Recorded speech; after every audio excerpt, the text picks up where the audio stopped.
y'all met. I mean, like, it was, let's see, October 12th, 2007. I really understood. I went and talked to my parents. And for the next 5 years, I really sort of thought I was a Christian, but I never really lived like it.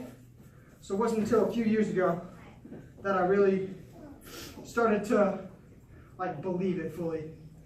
Let's see. I have, my word that I'm going to talk about to y'all today is adversity. And the first one is in James 1, 2, and 4, it says, "Consider it pure joy, my brothers and sisters, whenever you face trials of many kinds, because you know that there is testing of your faith produces perseverance. Let perseverance finish its work, so that you may be mature and complete, not lacking anything." So pretty much what James is telling us in this, and James is probably one of my favorite books in the Bible because James was Jesus' brother. So he lived his whole life with him, walking through the stuff that he was going through. And so really what he's telling us is to consider that when you're going through something that may not seem something great, really realize that it's something that God has planned for you. It's not something that's just happening by faith.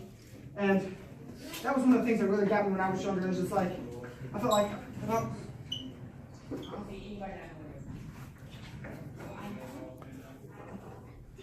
okay. So I felt like if I was a Christian, why are all these things happening to me? Like, how is he going to let all this happen if I'm one of his children? And we got to realize that he's not doing that to punish us or to look down upon us anyway. He's doing that so we can grow more like him. Because whenever we're going through struggles, that's when most people tend to turn to God. And that's showing us that we don't need to turn to God when we're just struggling. We should always be turning to him.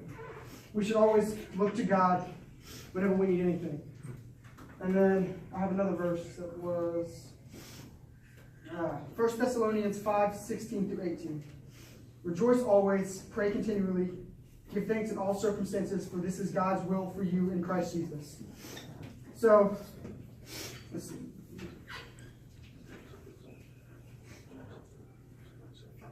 Sorry.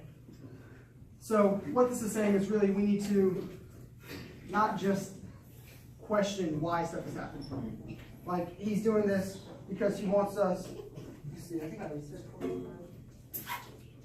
he wants us to go to him whenever we're going through good things, not just bad things. We should always be turning to him and asking him for answers, not even to just the big things, but to the little things as well. Whether it be him helping you study for a hard math test, or whether it be not knowing what to do because your parents are going through a divorce, or whatever it may be in your circumstances. We need to be turning to God and letting him lead us.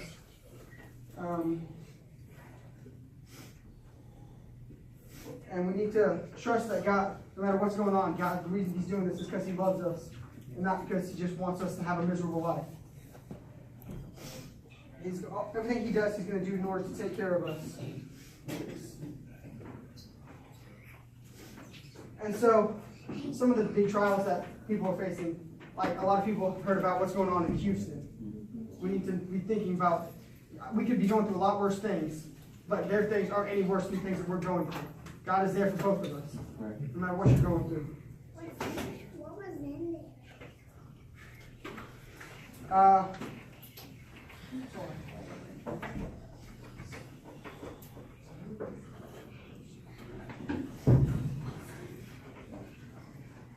Okay, so let's touch each other and go to the Lord in prayer.